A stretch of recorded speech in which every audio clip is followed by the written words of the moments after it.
Oui, bonjour. Merci d'être là.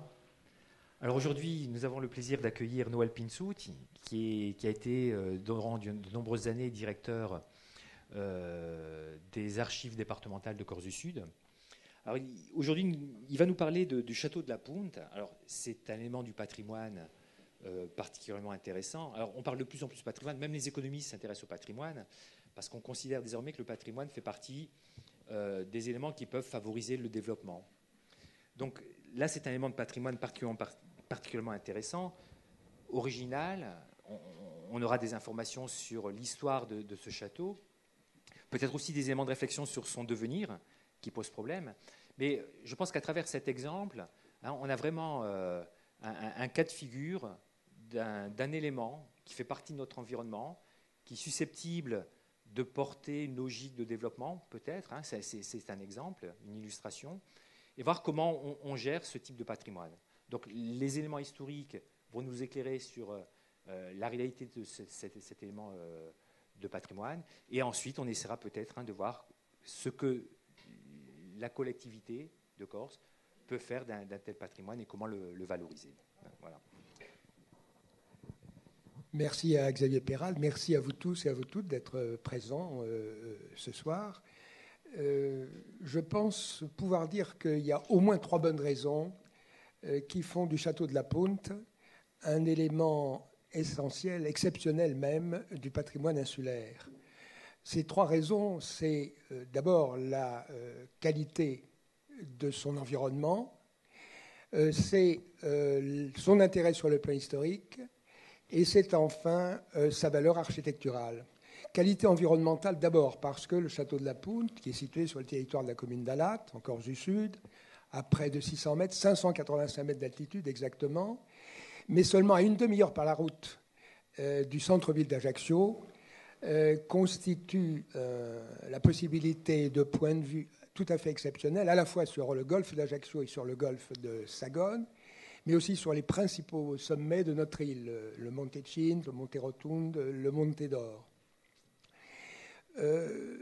Intérêt historique aussi parce que c'est un lieu tout à fait emblématique de la saga des Pozzo di Borg, qui accompagne et qui recoupe celle de la famille Bonaparte, avec le duel au sommet, si l'on peut dire, entre les 2 principaux personnages de ces 2 familles. D'un côté, Charles-André Pozzo di Borg, tour à tour procureur général syndic de Pascal Paoli, président du Conseil d'État, donc l'un des plus hauts personnages du royaume anglo-corse, puis agent diplomatique et ambassadeur plénipotentiaire du tsar de toutes les Russies, d'abord en France et ensuite en Angleterre. Et puis, de l'autre côté, bien sûr, Napoléon Bonaparte, empereur des Français. Enfin et surtout, 3e élément qui justifie, je pense, qu'on attache au château de la Punte un intérêt tout à fait particulier, c'est sa qualité architecturale, puisque, comme vous le savez, il a été construit par le duc Charles Pozzo di Borg et son fils, le comte Jérôme, avec des pierres provenant du palais des Tuileries, incendié sous la Commune de Paris en 1871. Parce que c'est à ce moment-là que l'histoire commence. Pendant ce que les historiens ont coutume d'appeler la semaine sanglante, qui s'écoule du 21 au 28 mai 1871, lorsque l'armée des Versaillais, sous le commandement du maréchal de MacMahon et ses 100 000 hommes, entreprennent de reconquérir sur les communards la ville de Paris, maison par maison et rue par rue, et au terme d'une épouvantable guerre civile. C'est pendant cette semaine, entre le 21 et le 28 mai 1871, que la décision est prise par le général Bergeret, qui est le commandant militaire du Palais des Tuileries à Paris, de procéder à son incendie. Donc il ne s'agit pas, comme pour d'autres monuments publics de la capitale, des excès d'une populace en furie. Il s'agit bien d'un plan prémédité de destruction de ce que l'on considérait à l'époque comme des symboles qu'on devait absolument éliminer de l'Ancien Régime. La décision est prise le 23 mai 1871 au matin. Le soir même, sur le coup de 17 heures, on enduit toutes les tentures et tous les revêtements muraux de toutes les pièces du Palais des Tuileries d'essence, de goudron liquide, d'essence de térébenthine également et de poudre à canon. Et le feu est mis le soir vers 21h. Il durera jusqu'au surlendemain matin, jusqu'à ce que donc on procède à son extinction. Et dès le 24 mai, dans un ordre du jour resté fameux, le général Bergeret croit bon de dire « Les derniers vestiges de la royauté ont été détruits. Je désire qu'il en soit de même pour tous les monuments publics de la capitale. » Cette consigne, si l'on peut dire, a été relativement suivie, puisque c'est au cours de cette même période que vont être incendiés l'hôtel de ville de Paris, qui sera reconstruit sur place à l'identique, mais aussi le Palais Royal et la Cour des comptes. Alors, il y a un certain nombre d'hommes de l'art et d'architectes, par conséquent, qui plaident pour la première des solutions, c'est-à-dire le maintien sur place et la restauration de l'existant. C'est le cas d'Hector Lefeuille, qui est inspecteur général des monuments historiques, qui est également architecte de son État et qui a travaillé en tant que tel au Palais des Tuileries. C'est aussi le cas d'Eugène Viollet-le-Duc, et enfin de Charles Garnier, l'auteur de l'Opéra de Paris, qu'on appelle maintenant du reste l'Opéra Garnier, pour le distinguer de l'autre salle d'opéra, de l'Opéra Bastille. Donc ces trois architectes disent à l'envi qu'il convient de restaurer ce qui reste du Palais des Tuileries, car c'est possible, d'après eux, à la fois sur le plan technique et sur le plan financier. Et à eux se joint un certain baron Haussmann, l'ancien préfet de la Seine à l'époque de Napoléon III, qui à ce moment-là, d'ailleurs, exerce le mandat de député de la Corse. Et sur le plan politique aussi, il faut dire que cette option est accueillie avec faveur dans la mesure où ce sont des gouvernements conservateurs qui succèdent en France, d'abord de 1871 à 1873 avec Adolphe Thiers, puis de 1873 à 1879 avec le maréchal de MacMahon. Mais en 1879, les choses basculent parce qu'une majorité de députés républicains arrive aux affaires et forme la nouvelle majorité à la Chambre des députés. Pour des raisons donc, qui sont tout à la fois politiques et idéologiques, le débat est relancé et après maintes tractations, tergiversations et réunions de commission, il est décidé en 1883 que les ruines du Palais des Tuileries seront définitivement démembrées, si l'on peut dire, et vendues à l'Ancan. C'est le 4 décembre 1883 que la vente a lieu.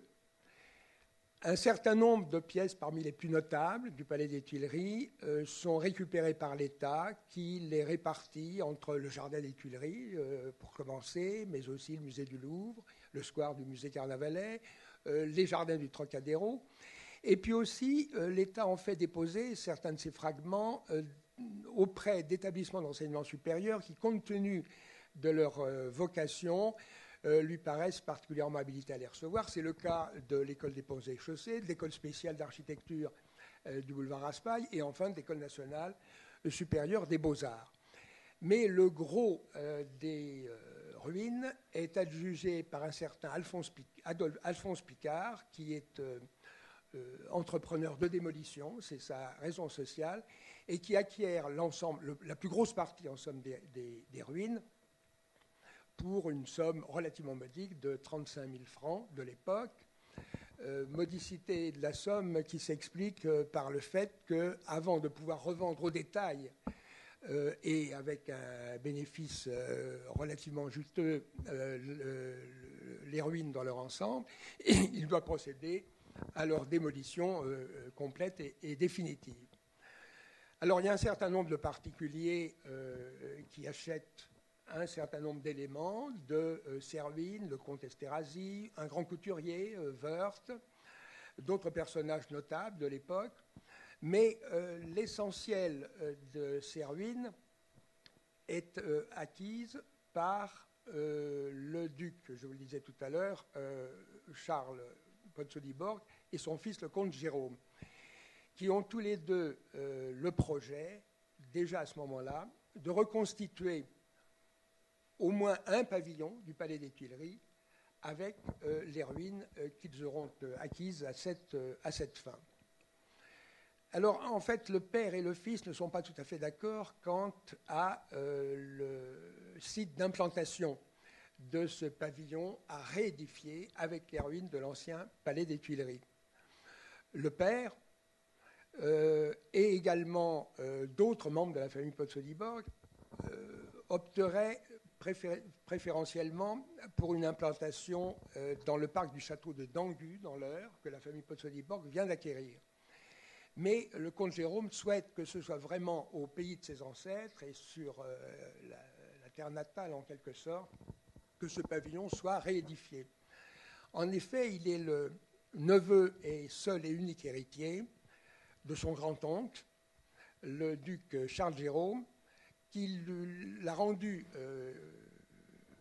destinataire de l'ensemble de ses biens, à condition qu'il puisse, d'après les termes mêmes de son testament, réaliser sur la terre de ses ancêtres, de leurs ancêtres communs, quelque chose qui fût en relation avec la fortune qu'il lui laissait.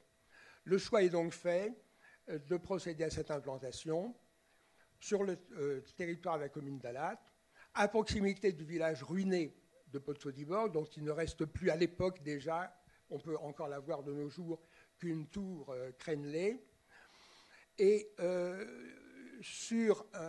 dans un terroir qui comporte également la chapelle funéraire de la famille Pozzoliborg.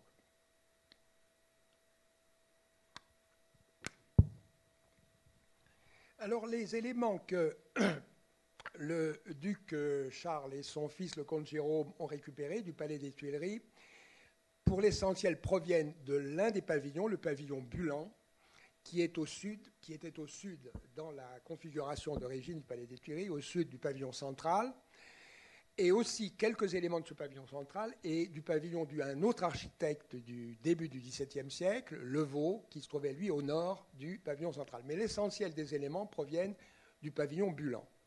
Au total, ce sont presque 150 caisses qui vont être remplies de ces fragments du pavillon Bulan et des deux pavillons limitrophes. Les pierres vont être d'abord soigneusement photographiées, numérotées, inventoriées. Et la première question qui se pose, c'est de savoir comment les acheminer sur place pour qu'elles soient à pied d'œuvre. Dans un premier temps, on a même imaginé de pouvoir les embarquer au Havre. Vous voyez le périple que cela représentait pour qu'elles parviennent jusqu'à Ajaccio. Et finalement, la solution qui est retenue, c'est de les transporter par chemin de fer de Paris à Marseille et ensuite de les embarquer sur l'un des deux bateaux hebdomadaires qui faisaient le service de la Corse à l'époque pour la desserte d'Ajaccio. L'un des deux étant affrété par la compagnie Valérie et l'autre par la compagnie transatlantique. D'ailleurs, cette traversée maritime des caisses en question, qui se fait en plusieurs fois parce que c'est une marchandise particulièrement pondéreuse et volumineuse, ne va pas sans anicroche. Il arrive que le bateau qui les transporte, une fois parti de Marseille, soit dans l'obligation de faire demi-tour à cause du mauvais temps. Au cours des opérations de chargement ou de déchargement, aussi bien sur les quais de Marseille que sur les quais d'Ajaccio, il y a des caisses qui tombent à l'eau, donc tout ça est assez mouvementé. Et surtout, pour pouvoir acheminer sur place, sur le chantier de la future construction, les pierres dont il s'agit, il faut aménager la route. À l'époque, je vous parlais de la chapelle funéraire des Pozzoliborg. Cette chapelle était desservie par une route très proche du col de Prunes, mais située tout à fait à la base du flanc est de la Punte.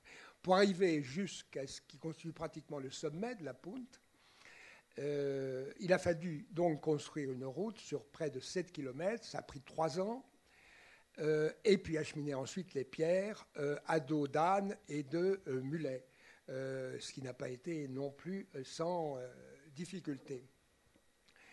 Alors, la construction va donc pouvoir commencer. Elle durera de 1888 à 1891. Et pour la réaliser, Charles et Jérôme Pozzoliborg ont fait appel à un architecte qui s'appelle Alfred Franklin Vincent, qui est un architecte diplômé de l'École nationale supérieure des beaux-arts de Paris et qui va intervenir avec le concours de son neveu, qui lui-même est architecte, à la fois pour dresser les plans et les élévations du bâtiment, pour veiller à leur distribution dans l'espace, mais qui va également s'intéresser beaucoup au décor intérieur. On a conservé un certain nombre de dessins de l'architecte qui montrent à quel point il s'était intéressé aux détails même du décor intérieur des différentes pièces du château de la Punte. Alors, cette construction du château de la Punte n'est pas en réalité une reproduction à l'identique du pavillon Bulan, pour plusieurs raisons. D'abord parce que le soubassement même sur lequel va être édifié le château de la Punte est constitué de pierres de granit rose qui proviennent de la carrière des Monti, qui est une carrière située légèrement en aval du château, de l'emplacement choisi pour l'implantation du château de la Punte. Également aussi parce que le pavillon Bulan, comme les deux autres pavillons auxquels on a emprunté certains éléments constitutifs du château de la Punte, ne comportait à l'origine, dans la configuration même du palais des Tuileries, que deux façades, une façade côté cour et une autre façade côté jardin. Ce qui correspond très exactement d'ailleurs à la façade nord et à la façade sud de l'actuel château de la Punte. Mais la façade ouest et la façade est sont des façades qui elles-mêmes correspondent vraiment à une création propre et originale de l'architecte. Et puis aussi, il y a la façon dont les pierres ont été agencées. Ça, c'est une découverte qui a été faite assez récemment et on l'a ignoré pendant longtemps, mais les pierres d'origine du Palais des Tuileries ont été retaillées pour être plaquées sur une sorte d'ossature faite de pierres du pays, trouvées à proximité, l'ensemble étant liaisonné par des tirants métalliques. Donc il s'agit d'une opération assez particulière, mais qui a posé aussi des problèmes, parce que compte tenu de l'orientation du château de la Punte, qui est très vulnérable au vent dominant du nord-ouest, cette exposition, liée au fait que les tirants métalliques enrouillants ont contribué à favoriser l'éclatement des pierres, on verra par la suite que cela a posé des problèmes tout à fait conséquents. En tout cas, donc, en 1891, le château de la Punte est terminé et les deux membres de la famille qui ont réalisé cette opération peuvent faire graver sur le fronton de la façade nord du château une plaque en marbre rouge, ainsi libellée: le duc Charles et son fils, le comte Jérôme Pozzo di Borg, ont fait édifier ce bâtiment avec des pierres provenant du palais des Tuileries, incendié à Paris en 1871, pour conserver à la patrie corse un précieux souvenir de la patrie française. Voilà exactement l'expression utilisée à cette époque. Alors le château de la Punte va être doté dans la foulée, une fois construit, de tous les équipements et tous les aménagements les plus modernes qui soient pour l'époque, avec en particulier l'électricité l'éclairage électrique qui dessert la totalité des pièces du château, un système tout à fait ingénieux de chauffage par air pulsé, également une liaison téléphonique directe, ce qui à l'époque est relativement révolutionnaire, est instauré entre le château de la Punte et l'hôtel particulier que les Pozzo di Borg possèdent dans le centre-ville d'Ajaccio. Et puis il y a enfin la distribution des pièces qui, à partir du grand hall d'entrée, donne accès à la fois aux pièces d'apparat du rez-de-chaussée, le grand salon de style Renaissance, la salle à manger qui est très influencée par le Moyen-Âge finissant, le petit salon Louis XV et également la bibliothèque Empire. Voilà l'ensemble des 4 pièces en enfilade qui sont distribuées par le grand hall d'entrée du rez-de-chaussée. Mais les 2 niveaux supérieurs, le premier donc, et le 2e étage, sont constitués d'un ensemble de chambres. Il y a très exactement 8 chambres par étage, ce qui fait donc un ensemble de 16 chambres, ce qui prouve qu'à l'origine au moins, les Potsdam avaient prévu de mener une vie de réception particulièrement fastueuse et de s'y installer peut-être même à l'année. Et puis enfin, les combles qui comprennent d'une part le logement des 4 domestiques, une chapelle et enfin un grenier. Quant aux 2 sous-sols superposés, ils comprennent un certain nombre de pièces de service, cuisine, office, cave, le calorifère également, et puis là aussi le logement du personnel de maison.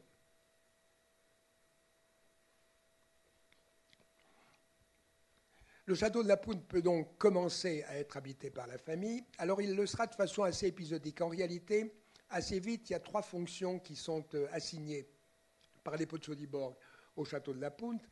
D'une part, une résidence estivale. Ils y feront chaque année des séjours conséquents. D'autre part, la possibilité d'y recevoir effectivement et d'y organiser chaque été, ça a eu lieu pendant de nombreuses années, un festival de musique particulièrement apprécié, du public local notamment. Et puis enfin, l'ouverture au public. Moi, je me souviens avoir, j'étais à l'époque très jeune, visité le château de la Poudre, et notamment les grandes pièces d'apparat du rez-de-chaussée. C'était donc une étape touristique particulièrement importante et appréciée. Tout cela jusqu'à ce qu'arrive le terrible incendie d'août 1978, comme si une sorte de malédiction pesait décidément sur les pierres du Palais des Tuileries, incendié une 2e fois en quelque sorte. Le 9 août 1978, en effet, un incendie se déclenche qui gagne rapidement le jardin qui se trouve devant la façade sud du château, puis le talus avoisinant. Et de là, la contagion, si l'on peut dire, du sinistre se propage jusque dans la toiture qui est entièrement dévastée. Mais le bilan humain, surtout, est particulièrement dramatique puisque c'est ce jour-là, qui est vraiment marqué d'une pierre noire en l'occurrence, que l'un des sapeurs-pompiers appelé en renfort, il avait à peine 20 ans, avec son unité d'intervention de la sécurité civile de Brignoles, pour combattre les incendies qui en Corse faisaient des ravages tout à fait considérables cette année-là. Et c'est là qu'il trouve la mort. Alors, dégâts matériels également très importants, puisque la toiture est complètement dévastée, aussi bien la couverture que la charpente. On ne voit plus apparaître que les lucarnes périphériques, mais il n'y a plus aucune trace des combles. La chapelle également a disparu. Et aux dégâts de l'incendie s'ajouteront ceux de la lance des pompiers, puis également les gravats qui vont considérablement dégrader les étages intermédiaires.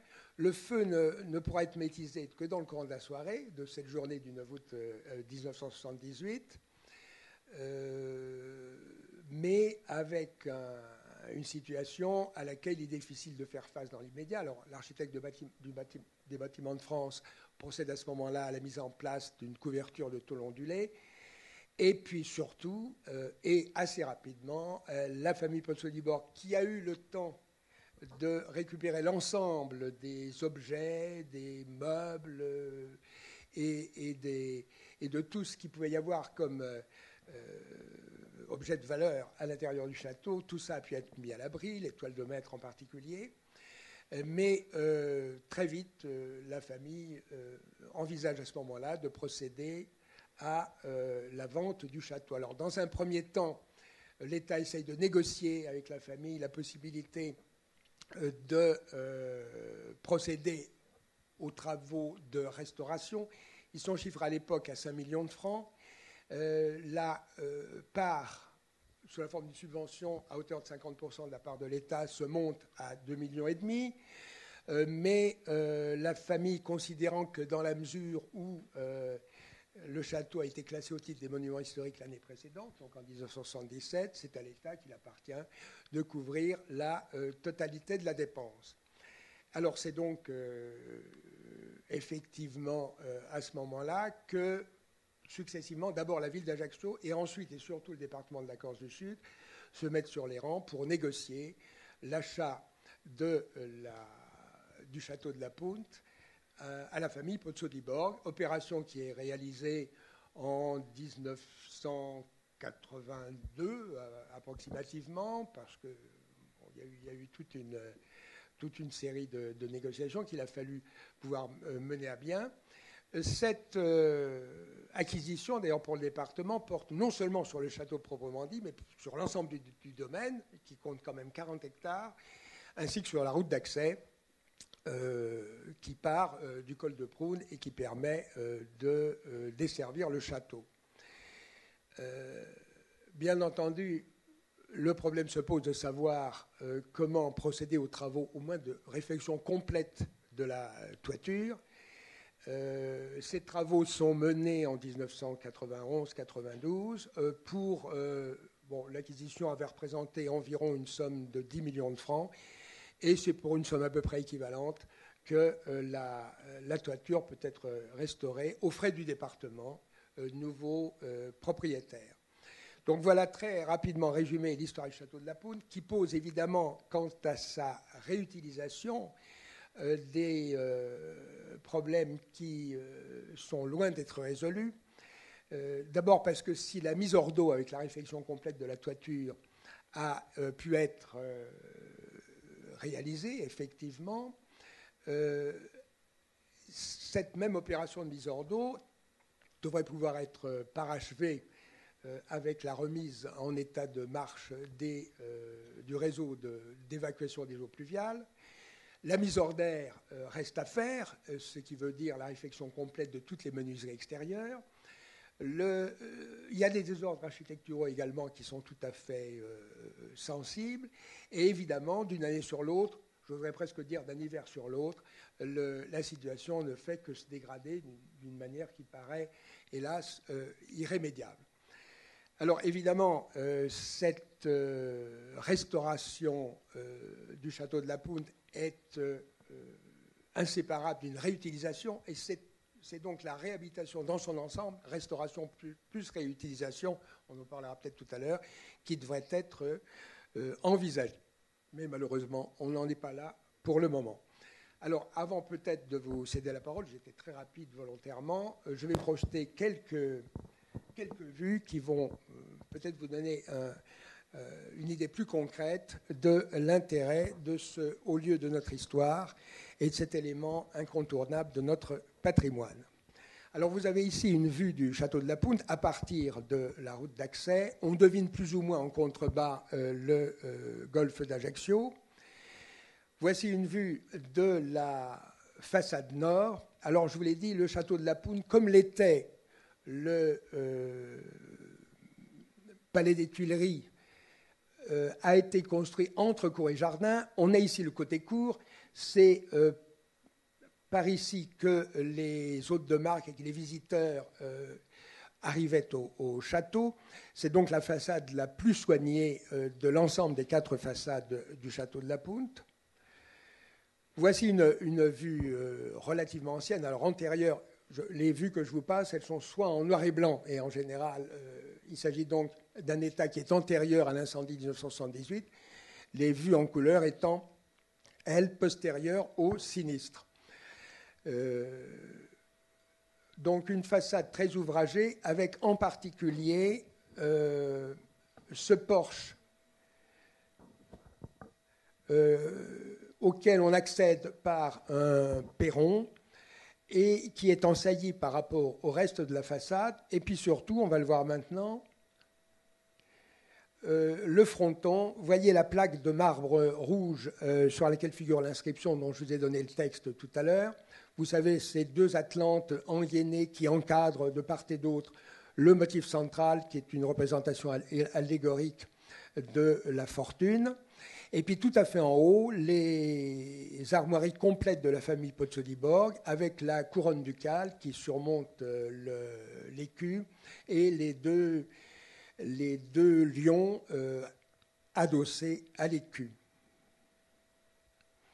Ça, c'est une photo que j'ai trouvée intéressante parce que c'est l'une des rares photos de chantier qu'on ait pu conserver. Donc là, il s'agit de l'achèvement des travaux à l'extrême fin donc, du XIXe siècle de la façade sud du château de la Punte.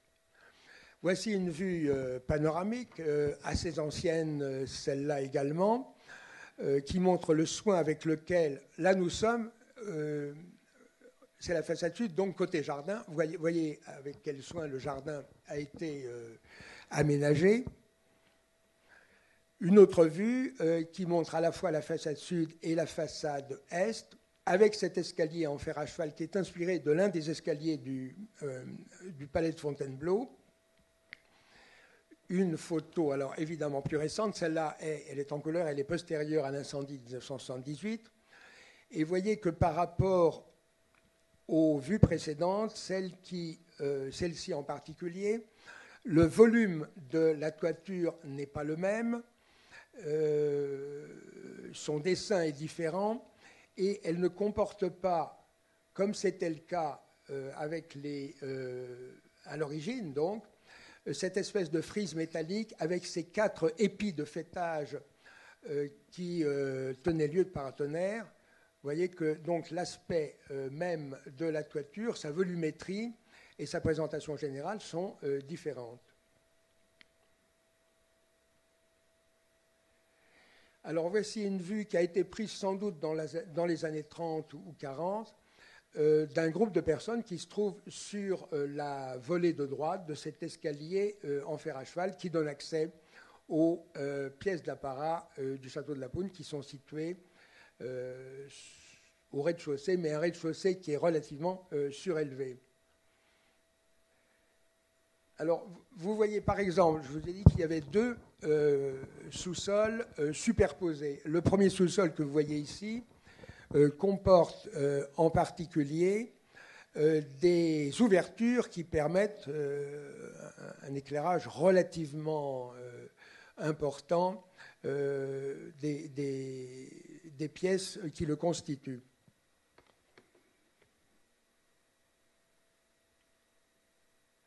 Alors nous sommes ici dans le grand hall du château, celui qui correspondait à l'origine à l'entrée normale. Ça correspond à la façade nord, donc la façade côté cour. Et il y a 2 éléments particulièrement importants dans ce grand hall qui est revêtu de marbre polychrome. C'est d'une part le buste à l'antique de Charles-André Pozzoliborg, le grand homme de la famille. Ce buste a dû être sculpté par un sculpteur italien du nom de Pistoresi, à une époque où le duc n'était plus ambassadeur en Russie, mais ambassadeur en Angleterre, donc pendant la dernière partie de sa vie. Et pour dire à quel point le souvenir de Charles-André Pozzoliborg est présent au château, on a reconstitué ici son bureau-bibliothèque avec le bureau d'origine, les éléments de bibliothèque, les ouvrages et les fauteuils qui constituent l'ensemble du mobilier, et avec dans le style Empire, qui est la marque tout à fait nette de cette pièce. Retour dans le grand hall d'entrée, vous avez ce bras de lumière à gauche, sur la façade de gauche, et ce grand escalier en marbre qui conduit au premier étage, avec le luminaire et cette toile de l'école hollandaise. Toutes ces photos, encore une fois, correspondent à un état antérieur au sinistre de 1978, et malheureusement, cette toile, comme bien d'autres éléments du décor et comme l'ensemble des éléments du mobilier, tout ça n'est plus présent dans le château.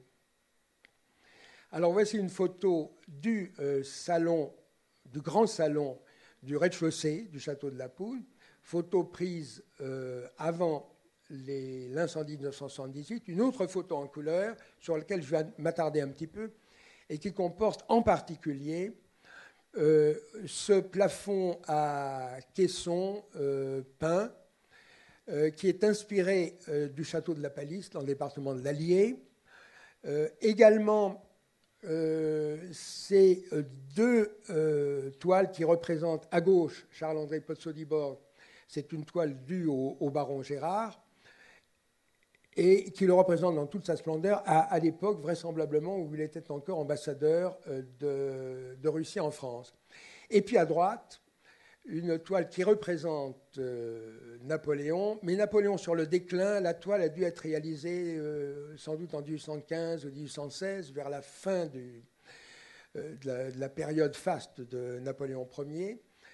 Il est beaucoup plus petit que son vis-à-vis, si l'on peut dire, ou plutôt que son homologue. Et ce qu'on croit savoir, c'est que contrairement à ce que l'on a dit, à savoir que Charles-André Pozzo-di-Borg, qui avait commandé cette toile, l'avait choisie parce qu'elle représentait Napoléon vraiment à son désavantage, plus petite taille que lui d'abord, et puis encore déjà marqué par l'âge. En réalité, il avait confié à un marchand de tableaux le soin de procéder à cette acquisition et il l'a acheté sans l'avoir vu au préalable. Alors d'autres éléments intéressants dans ce grand salon, c'est évidemment cette cheminée monumentale avec un certain nombre d'éléments sculptés qu'on a attribués à Germain Pilon à une époque. Et puis vous voyez aussi à gauche de la cheminée l'accès au petit salon Louis XV, dont je n'ai pas de photographie malheureusement, mais qui est donc la pièce à partir de laquelle dans laquelle on peut accéder à partir du grand salon. Et voilà dans quel état se trouve au jour d'aujourd'hui le château de la Poule. Alors vous voyez que tout le mobilier a disparu. Les tentures en soie réalisées par un atelier lyonnais d'après un modèle qui avait été déposé au musée des arts décoratifs et qui remontait au XVIe siècle ont disparu. On en trouve un fragment tout à fait à l'extrémité droite du panneau qui se trouve à droite de la porte entrouverte, mais tout le reste est évidemment un revêtement provisoire, et c'est malheureusement du provisoire qui dure. Alors, depuis le grand salon, vous voyez ici à nouveau à droite le portrait de Charles-André Pozzo-di-Borg, et aussi, vous le distinguez peut-être assez mal, mais dans la partie gauche de cette photo, le portrait en buste de Pascal Paoli, qui est attribué lui aussi à Gérard. Et puis, la pièce du fond, c'est-à-dire la salle à manger, c'est par ces vues de la salle à manger que je vais terminer cet exposé. Voilà, lorsqu'elle était entièrement meublée, comment était aménagée cette salle à manger, avec des tapisseries reproduisant des sujets de style médiéval, une porte dont on a pensé pendant longtemps qu'elle provenait du château de Chambord. Alors en réalité, il y a deux portes similaires. Il y en a une qui est hors champ, et il y a celle-ci. Bon, celle qui est hors champ, elle est à droite, à l'extrême droite. Et il semblerait que l'une des deux portes soit vraiment d'origine, soit vraiment originaire du château de Chambord, et que l'autre ait été réalisée sur le modèle de la précédente. Et voilà maintenant cette cheminée également monumentale, peut-être moins ouvragée que celle du Grand Salon, mais qui comporte quand même, et c'est intéressant, la statue équestre en ronde bosse de Paul-Émile Pozzo-di-Borg, qui commandait au début du XVIIe siècle les gardes, les troupes corses au service de la papauté. Et enfin, la dernière vue que je voulais vous montrer, c'est le plafond à poutres apparentes de la salle à manger, sur laquelle ont été reproduites toutes les armoiries des différentes familles alliées ou parentes des Pozzoliborg. Voilà, je vous remercie. J'ai été volontairement rapide, mais je pense que ce qui compte aussi, c'est l'échange que nous pouvons peut-être avoir maintenant sur tous les thèmes que j'ai abordés, que j'ai traités assez rapidement, je dois le dire.